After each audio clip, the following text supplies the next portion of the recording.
कैसे जाने हम साक्षी की स्थिति में है कि मन की स्थिति में है। आप अगर साक्षी की स्थिति में हो तो ये प्रश्न नहीं आएगा, क्योंकि साक्षी की स्थिति में सारे उत्तर मिल जाता है, प्रश्न कोई भी नहीं बचता। क्योंकि वहाँ पर आप जो प्रश्न करता है उसी का बोध हो जाता है। मन की स्थिति में बहुत सारे प्रश्न आते हैं और मन कंफ्यूज में रहता है। आपके जो प्रश्न है कैसे जाने इस स्थिति में हूँ कि नहीं, ये कन्फ्यूजन की स्थिति साक्षी में हो नहीं सकती, मन में ही हो सकती है। साक्षी में क्लियरिटी होती है। जब साक्षी में होते हो आपको ऐसा अनुभव होता है कि जैसे कुछ प्रश्न बचा ही नहीं, क्योंकि सारे उत्तर आपको मिल गए। आप उत्तरों के बीच में हो, सारा समाधान हो गया, क्लियर हो गया, ऐसा आपको अनुभव होगा। और कोई भी विचार वहाँ चलेगा नहीं, मन वहाँ बचेगा नहीं। जब तक मन बचता है तब तक प्रश्न होते हैं, कन्फ्यूजन रहता है, ऐसा है कि नहीं। इसलिए आप जान लेना, जब तक आपके भीतर कन्फ्यूजन है कि साक्षी में हूँ कि नहीं हूँ, तब तक आप साक्षी में नहीं हो। जब आपको ऐसा लगता है क्लियरिटी है, प्रश्न नहीं है, आपको इस बात से भी कोई फर्क नहीं पड़ता कि आप साक्षी में हो कि नहीं, तब आप साक्षी में होते हो। साक्षी में हूं कि नहीं इस बात की चिंता साक्षी को नहीं हो सकती, इस बात की चिंता मन को होती है। मन अद्भुत है। मन ऐसा प्रश्न भी पूछता है कि कैसे साक्षी को उपलब्ध हो जाऊं, मैं साक्षी में हूं कि नहीं हूं। मगर जब साक्षी होगा ना, तब मन आपको अवरोध करेगा, बाधा उत्पन्न करेगा। मन साक्षी में आपको जाने नहीं देगा, क्योंकि साक्षी में आपका मन मिटने वाला है। मगर मन ने सुना है कि साक्षी अच्छी स्थिति होती है, साक्षी में रहना ज्ञान होता है, इसलिए ज्ञानी बनने के लिए साक्षी आवश्यक होगा। तो मन के भीतर एक लोभ पैदा हो जाता है, साक्षी को प्राप्त करना, ये उसके भीतर लोभ है। मगर मन को पता नहीं, जब साक्षी आएगा तो वो मिट जाएगा। इसलिए मन जिस साक्षी की बात करता है ना, वो झूठ है। वो साक्षी जब आएगी तो मन बचेगा नहीं। और आप फिर भी मन की स्थिति और साक्षी की स्थिति में क्या भिन्नता होती है, उस पर बात हो सकती है। मन की स्थिति क्षणिक होगी, परिवर्तनशील होगी। साक्षी की स्थिति शाश्वत होगी, सदा होगी। मन क्षण क्षण बदलता है ना, तो वो बीत जाएगा। जो भी पल अभी है, अगर वो बीत जाता है, दूसरा पल आता है, तो वो मन है। मगर जिस पल का आप अनुभव कर रहे हो वो बीतता नहीं, वही रहता है सदा। वो साक्षी की स्थिति होती है। साक्षी सदा एक है, कभी परिवर्तन नहीं होता। मगर इसका अर्थ ये नहीं वो बहुत पुराना है, ऐसा नहीं। साक्षी नया भी है और पुराना भी है, पुराने से भी पुराने भी है, नया से भी नया भी है। साक्षी इतना पुराना है, मन से भी पुराना है। मन बाद में पैदा हुआ, उससे पहले साक्षी है। शरीर बाद में पैदा हुआ, उससे पहले साक्षी है। तो साक्षी है सदा। कब से स्टार्ट हुआ हम बता नहीं सकते, सदा। मगर जब उसका अनुभव होता है, आपको इस तरह अनुभव नहीं होता जैसे कि पुराना। आपका ऐसा अनुभव होता है कि जैसे बहुत नूतन, ताजा, तरु और ताजा, जैसे सौंदर्य होता है, ब्यूटी। ब्यूटी बहुत पुराना है। आपको जो सौंदर्य अनुभव आता है, फूल को देख के, चाँद को देख के, हिमालय को देख के, नदी को देख के, वो सौंदर्य बहुत पुराना है। कब से है वो, सदा से है, इतना पुराना है। फिर भी इतना पुराना होने के बाद भी उसमें कोई भी दोष नहीं, निर्मल है। जब आप सौंदर्य को देखते हो, आप तर और ताज़ा और अभी और यहाँ का अनुभव करते हो, तो साक्षी का अनुभव आपको इस तरह होगा जैसे कि वो सदा से है, मगर सदा से होने के कारण पुराना नहीं हो गया, तर और ताज़ा है, अभी का है, और वो कभी बदलने वाला नहीं। धुन एक ही है, स्वाद एक ही है। साक्षी का स्वाद एक ही होगा, कभी बदलेगा नहीं। आप सुबह शाम दिन में, कल परसों, जब भी वही स्वाद है। सुबह भी वही स्वाद होगा, रात में भी वही स्वाद होगा, दिन में भी वही होगा, स्वप्न में भी वही होगा। साक्षी इस दुनिया से बाहर की बात, और ये जो टाइम है इसी दुनिया की बात, इसी संसार में है। सुबह होगा, शाम होगी, दोपहर होगा, रात में नींद लगेगी, फिर आप जगेंगे, है ना। टाइम बीतता जाएगा, टाइम से साक्षी का कोई लेना देना नहीं। मगर मन टाइम पे जीता है, इसलिए आप पूछते हो कैसे जाने मन पे हो कि साक्षी में। अगर आप टाइम पे हो, टाइम पे जीते हो, तो आप मन पे हो, मन टाइम पे चलता है। इसका अर्थ यह है टाइम अनुसार आपका मन चेंज होता जाएगा।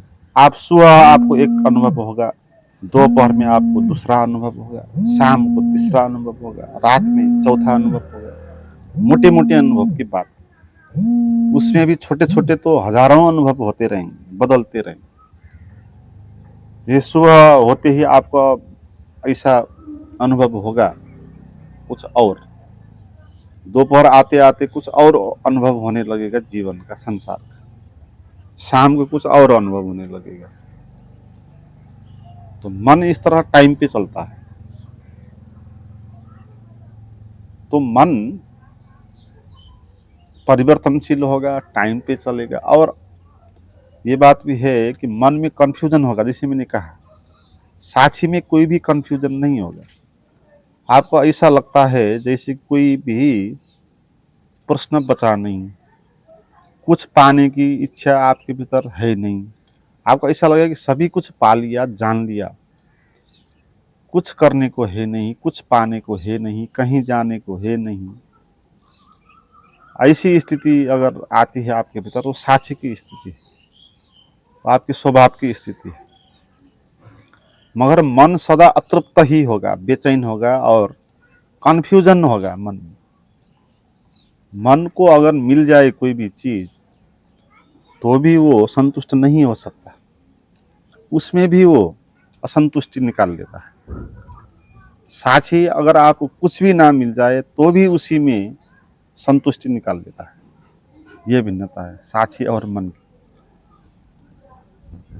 आपको पैसे चाहिए, करोड़ रुपये मिल गया, तो भी मन संतुष्ट नहीं होगा, उसमें भी वो कुछ न कुछ असंतुष्टियां निकालेगा। वो कहेगा और ज्यादा क्यों नहीं मिला, और कम मिलेगा और ज्यादा। तो मन कभी रुकता नहीं ना, वो आगे बढ़ता ही जाता है।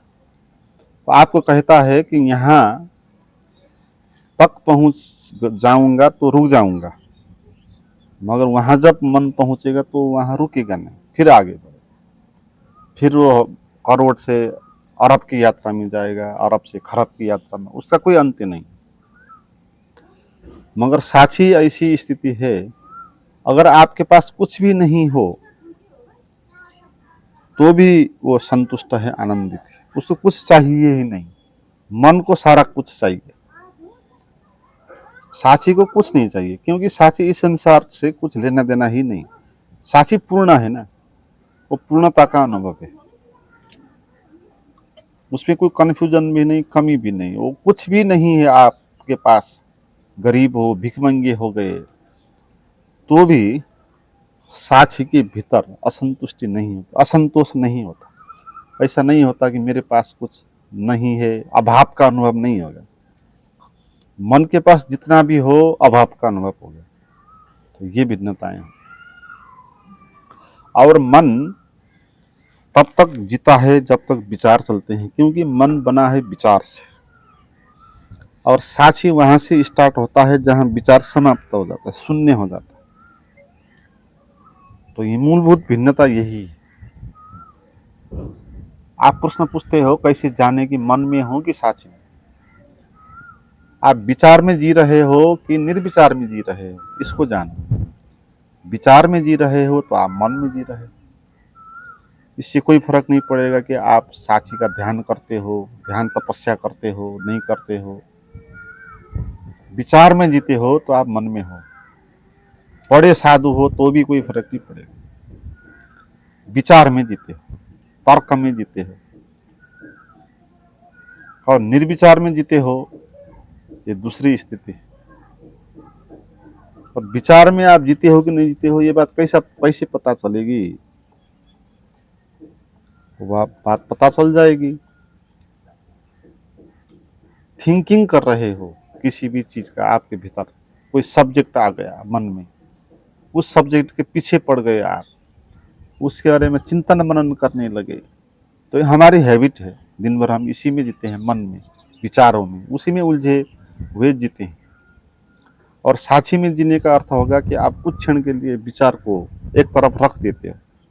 आप कहते हो कि अभी विचार को उठाना ही नहीं, उसके साथ कुछ करना ही नहीं। जैसे आप थक गए, अब बैठेंगे, विश्राम करेंगे और हाथ पैर को नहीं चलाएंगे। जब उठना हो, चलना हो, हाथ पैर उठाएंगे, शरीर को एक्शन में लाएंगे। मगर अभी विश्राम करेंगे तो आप आराम से बैठेंगे, पैर को बंद कर देंगे, हाथ को बंद कर देंगे, काम नहीं ना अभी उसका। तो ऐसे ही अब विचार को नहीं उठाना, थक गए, बहुत विचार करके करके थक गए, अब कोई विचार नहीं करना। ऐसे जैसे हाथ पैर को रख देते हैं, विचार को भी रख देंगे, उससे काम नहीं करेंगे, उसमें उलझेंगे नहीं, तो आप निर्विचार की स्थिति में आओगे। असल में आपको कुछ भी चाहिए, लोभ में आप जीते हो, चाह में जीते हो, तो वहां विचार आएगा। क्योंकि अगर आपको कुछ भी चाहिए तो विचार करना आवश्यक होगा ना, वो चीज कैसे प्राप्त करना है, कहाँ मिलेगा, नहीं मिलेगा तो मैं क्या करूंगा, उस चीज को पाने के लिए क्या क्या बाधाएं होगी, उन बाधाओं को कैसे खत्म कर लूं। तो ऐसे विचार चलेंगे ना। मगर आपको कुछ भी नहीं चाहिए तो विचार नहीं चल सकते। अगर आपको निर्विचार में साक्षी में जीना हो तो आपको इस तरह बैठना चाहिए, आपको कुछ भी नहीं चाहिए है, कुछ भी नहीं चाहिए, तो विचार नहीं चलेंगे, तो आप मन से बाहर आ जाएंगे। मन ऐसे ही नहीं चलता, आप चलाते हो मन को, विचार को, है ना। मन तो एक यंत्र है ना, जैसे शरीर एक यंत्र है। शरीर अपने आप थोड़ी चलता है, आप इसको चलाते हो, है ना। आप जहां ले जाते हो शरीर वहीं जाता है। आप मंदिर में ले जाते हो तो शरीर मंदिर में जाएगा, वेश्यालय में जाते हो तो आपको शरीर वेश्यालय में जाएगा। शरीर को थोड़ी पता है कि आपके लिए कहाँ जाना ठीक है, कहाँ जाना गलत है। शरीर के पास वो विवेक की क्षमता थोड़ी है, निर्जीव है शरीर। आप शराब पी के धुत्त हो गए तो आपको भी पता नहीं चला कि शरीर कहाँ गया, तो आप नशे में हो। तो शरीर को आप कहाँ ले जाते हो, इसमें शरीर का कोई भी भूमिका नहीं, आप उसको ले जाते हो ना। ऐसे ही मन को भी कोई लेना देना नहीं, मन भी खुद चल नहीं सकता, आप मन को चलाते हो। जैसे शरीर खुद नहीं चल सकता, आप चलाते हो शरीर को, ऐसे ही मन भी खुद भी नहीं चलता, आप इसको चलाते हो। और मन कैसे चलता है? आपकी वासनाओं से, आपकी इच्छाओं से, आपके भीतर जो अतृप्ति है ना, जिस चीज से, विषय विषय की आसक्ति से मन चलता है, शरीर भी चलता है। आपके भीतर कुछ लोभ है, कुछ पाना है आपको, तो उसको पाने के लिए आपके मन में विचार चलेंगे, योजना बनाएंगे, ये मैंने जो कहा। मगर आपको कुछ भी नहीं चाहिए, आप जैसे हो जहां हो ठीक हो,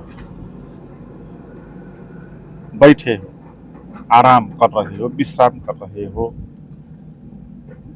शरीर भी कहीं नहीं जाएगा, कहीं जाना ही नहीं तो शरीर खुद कैसे जाएगा, आप ले जाते हो, शरीर भी नहीं जाएगा और मन भी कैसे जाएगा, आपको कुछ पाना ही नहीं तो मन भी कैसे चलेगा।